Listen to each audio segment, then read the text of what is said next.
Guys, it is finally here. Our sequel to Project Flip Cruiser is finally here. Those of you who are newer to the channel, well, first of all, welcome to the channel.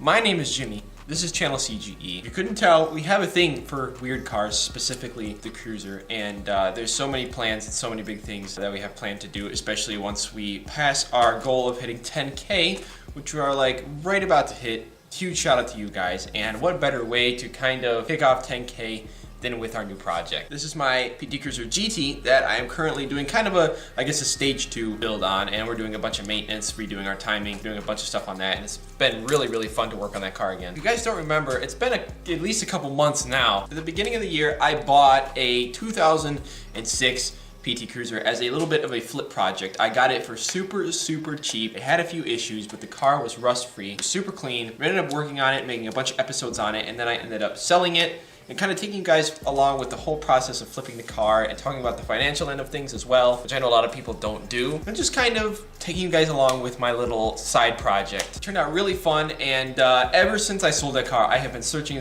for the perfect next flip project, and it's taken forever, especially with the way things have gone with the whole COVID-19 stuff. I've looked at so many cars and I finally found the perfect project. I had to send it. It was a little bit more work than I wanted to get myself into, but it was a really good price, and I'm gonna get into all of that in a minute. About a week ago, I actually went and looked at a Mustang that I was really hoping to make into the channel project. I've always wanted a Mustang, and I've always been a little bit of a Mustang fan since I was a kid. My dream car was like a GT500, you know. It would have been kind of fun to finally have one here on the channel and be able to kind of work on one a little bit, but the car needed way more work than I wanted for the price, and I ended up going for something a little bit different. It is definitely a little bit different. I know some of you guys probably aren't going to be as much into it, but give it a chance, guys, because I've had it for a day or so. It's such a cool car with so many cool little quirks and features. Quirks and features. I know you guys are gonna love it once you see it and see some more episodes of it here on the channel. But like I said, I've had the car for about a day now. I went at the end of last week and looked at it, and I immediately just bought it on the spot because I knew it was perfect. Then just a day or so ago, me and my good friend Dean, aka Clapped Out Classics, you guys need to check out his channel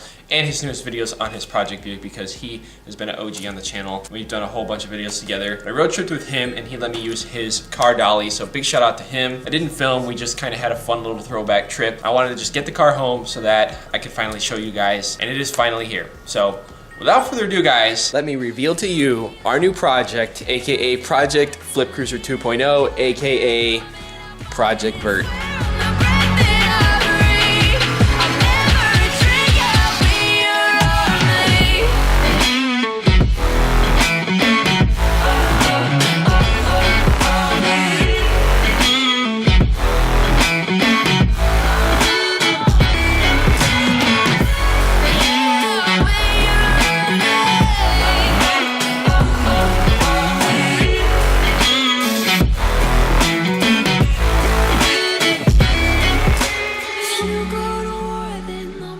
Did you see that one coming? You probably kind of did, but you also probably kind of didn't expect this exact car. Guys, this is my new 2007 PT Cruiser Touring convertible. Before anybody says anything, I know there's a lot of mixed opinions on the convertibles and the convertible version of this car. Not a whole lot of people got into it. Some people thought it was really weird. Some people really loved them. And it's a car that I have always wanted to get my hands on and kind of check out and see what it's all about. Because if you couldn't tell, it's way different than a normal cruiser. There's only 2 doors for one thing, and basically everything from the hood back is different, and it's so neat. It's such a neat car. It's really cool having 2 other cruisers and having spent a lot of time with them, and then seeing how much different this car is and all just the little differences and so many cool little quirks about it. It's awesome, and I'm so excited, and I've been just nerding out ever since I got the car. So basically, this car, it needs some work. It needs a lot of work, actually. It doesn't really look like it from the outside, and it's actually extremely clean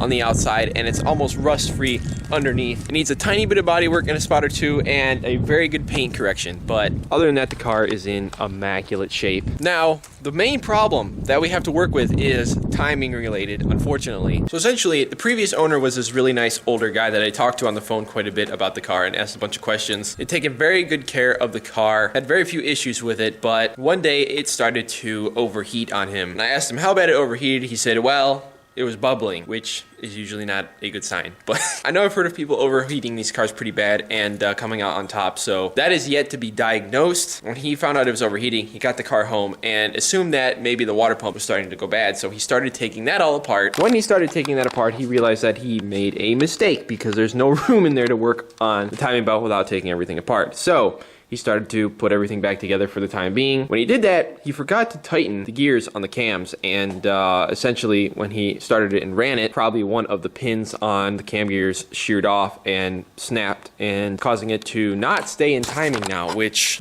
yeah, that's a pretty big issue. So yeah, it has problems. It does actually run. I fired up and ran when I went and looked at the car, and it actually sounded really, really good. Maybe misfiring a little bit, but no valve train noise, no weird any noise coming from the engine. It just sounded like it was misfiring a little bit. No weird smoke coming out the tailpipe. Didn't smell like coolant anywhere, so I don't think there's like any head problem or anything like that. At least not yet. It's hard to tell without warming the car up and doing all our tests, doing compression tests, doing block tests and things like that, but we'll get to that soon. I started up the car again when I got it home, and it started to misfire seemingly a little bit more, but still not too bad. We are going to try to fire it up in this episode as well. But that is our main issue that we have to take care of. Worst case scenario, well, the car will need a new engine, which isn't very expensive, and I have always wanted to pull a motor out of one of these. It's not actually too hard in these cars to remove the whole motor and trans assembly. Probably a couple days worth of work and we could have it out. A couple few days worth of work and we could have it back in. And I have all the equipment to do that, so it wouldn't be bad if I ever had to. So considering that was my worst case scenario, I wasn't too worried about it and I had to just go for it. But as you can see, here is the motor. It is an NA, of course, 2.4 liter. It's a cruising motor. It's a cruising car, obviously. Not very fast, but you see the priming is partly taken apart right now as it is. Our top little motor mount is here out of the way, and here are our cam gears right here, and apparently one of the pins might have snapped off. I'm not sure what all that's going to be. I'm pretty sure, I can't remember if the pin is actually built into the cam itself or if it's built into the pulley, but either way it's going to be a bit of a job, and we're going to be redoing the timing on this, getting a new water pump in there, cleaning everything up and getting everything fixed. Then we'll fire it up, run it, and see if we have any other major motor issues. Hopefully not. For the price, I wasn't worried about it, and that brings me to the next thing. I was planning to spend a little bit more and get a car that needed a little bit less work for our next flip car, and I've been searching and searching, but when I found this deal, I couldn't pass it up, obviously, and I've just always wanted to try out a convertible, but I ended up getting this car for $500, which I would say is a pretty good deal. It's not a whole lot over scrap value, honestly. And even considering the mechanical issues that it has, it is super clean, and I couldn't beat it, so I had to go for it. And that gives us plenty of room in the budget to fix some things and get this all put back together and make it look and run, drive really, really nice again. So other than that, other than the motor stuff, once we get that all sorted out over the next couple weeks, there's not really anything else particular the car needs that I know of, other than a lot of detailing, maybe some new front tires. I'm not sure. These wheels need a lot of polishing. I already kind of cleaned the car up today before I started filming, and it looks really, really good, but there are a lot of spots that need to be paint corrected. You can kind of see there's some stuff there. A lot of little scratches here in the fenders and stuff. I think my camera lens needs to be polished too, because that has a little chip in it, if you guys haven't noticed. I don't know where that came from, but I need to do something about that. As you can see, it has been sitting, so obviously it does need some cleaning, some detailing, and some love. Inspection and registration are definitely overdue. Guys, this car is so neat, and I am just so excited, which brings me to the Quirks and Features. Just call me Doug DeMuro. Quirks and Features. This car is obviously extremely weird, it is extremely quirky, and is very, very different. To start out with, if you haven't noticed already, that there's only 2 doors, and these normally have 4, and you can just see, just by looking at the daily over there, how much different this car is. The doors are pretty long. It's really, really different, but so cool how different it is. And as you can see, guys, the interior on this car is in super good shape. The back seat and the passenger seat are mint. There's just a little bit of staining there on the driver's seat, but that'll clean up easily. It's got this chrome trim, which is pretty rare on these cars. Bezels for the cup holders and for the shifter that needs a little bit of polishing. One of these visors does not match. That's like a darker color, and the little plastic thing is broken, so I'm probably gonna get a new one of them. But seriously, the interior is in beautiful shape. I know a lot of people don't prefer the second second gen interiors, but honestly, I have no problem with them.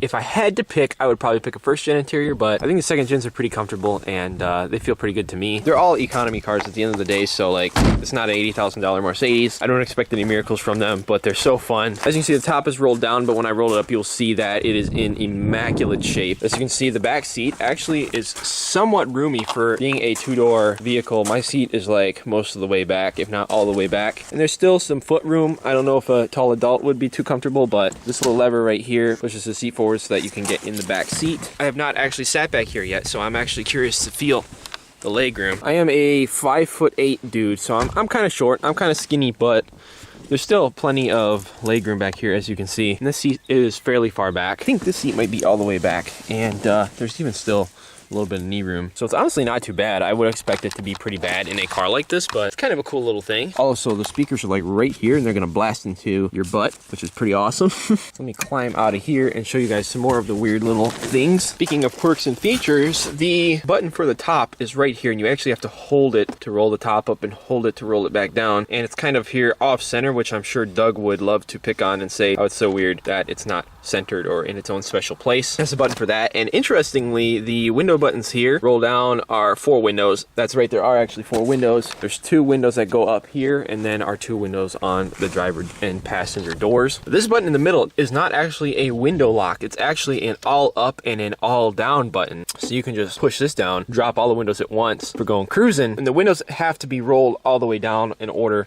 for the top to be able to go down as well. But it is so cool just sitting in here right now and I'm just imagining cruising down the highway with the top down. I can't wait. Once we do get this car all sorted out, like I said, my goal is the next couple of weeks to have everything figured out. I'm gonna start tearing this car down immediately, figure out our issues and get our parts ordered. Hopefully over the next couple of weeks we'll be able to get everything together. I have faith that this motor is gonna be okay, but I guess we never know. That could delay things a little bit, but even still. And then I am definitely gonna throw some plates on this car and we are gonna take it out, do some cruising, make some really cool videos and just have a little bit of fun with it. But another thing I know people have a lot of mixed opinions on is the roll bar, and honestly I like the look of it. I think it looks kind of cool. Paint match to the car, as you can see. I think it's kind of neat. The seat belts are actually mounted to it and it is an actual roll bar. Some people have claimed that it is fake, but there's no way they would mount seat belts to a fake roll bar. I mean, come on guys. But before we continue, we got to do our first mod to the car, which is this modded new battery. This is the old battery out of the car. It was really old. This is the old battery. It's super shot and I see January and the number 4 are punched out of it. I don't know if it means 2014 or 2004. Probably 2014. Either way, it's pretty old. Battery compartment on these cars is so tight. You have to basically put the battery in sideways.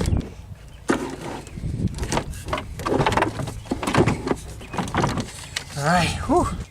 All right, we got that all hooked up in there now as well. It's actually the correct battery too. The other one was not a reverse terminal, so the terminal's like way down here in the front and really hard to get at. So basically to roll the top up, all we have to do is, well, first of all, we have to have the key in the ignition.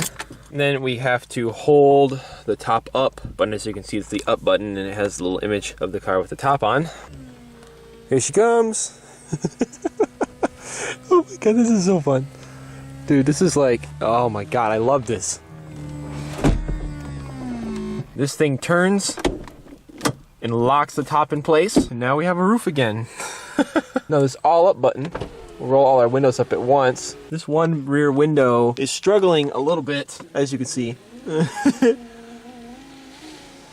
It's rolling up a little bit on the slow side. I don't know, it might just need some grease down in there, but a lot of things like that need to just be, you know, cleaned up and given some TLC, like I said before. But that's the kind of stuff I enjoy doing the most with these things. Press this button on the key and it unlatches the trunk for you, and the trunk flips up really weirdly. You can see in here the previous owner threw in a nice used tire. You never know when you're gonna put a nail through your tire, I guess, so I figured I would take it.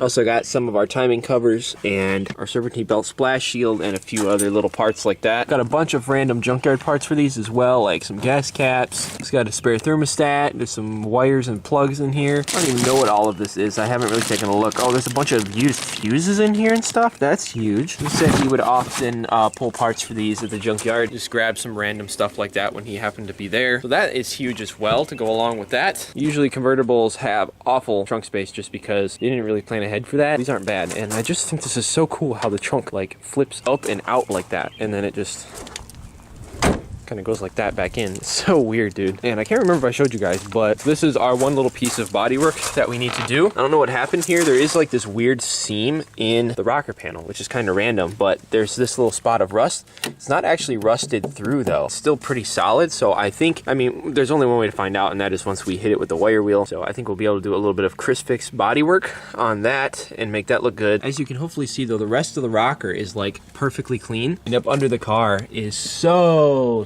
clean. There's like little to no rust anywhere up under that thing. It is super immaculate, and that's huge for me. That's like the #1 thing that I look for when I'm buying any car now. I don't want to buy anything with tons of rust, especially if I'm going to be reselling it. I want to make sure it's a solid car. And like, look at this top. Look at it. It's like immaculate. There's not one flaw in it other than the fact that there's still a little dirt on it, but glass is perfect. There's not one little tear or fade mark or anything in the whole top, which is incredible.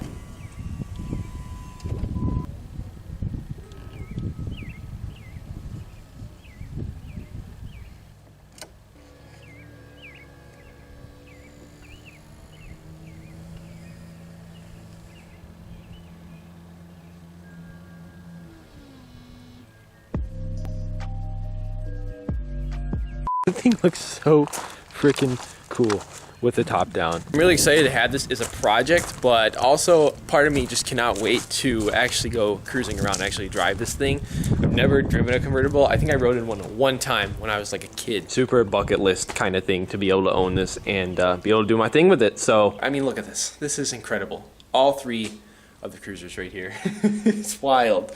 Really wild, guys. The next day. All right, we're back out here the next day to give you guys a little startup. We're gonna get her pulled inside the shop and get ready to start working on this thing and tearing it apart. Got a brand new battery in here, of course, so now it should start up easily.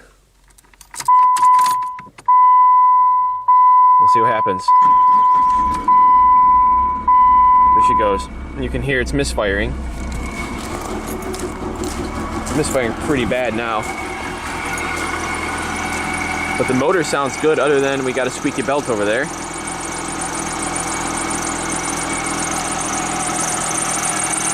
Motor sounds really good. But I don't believe there's any coolant in this, so we're not gonna leave it running for too long. Let's get it in the shop.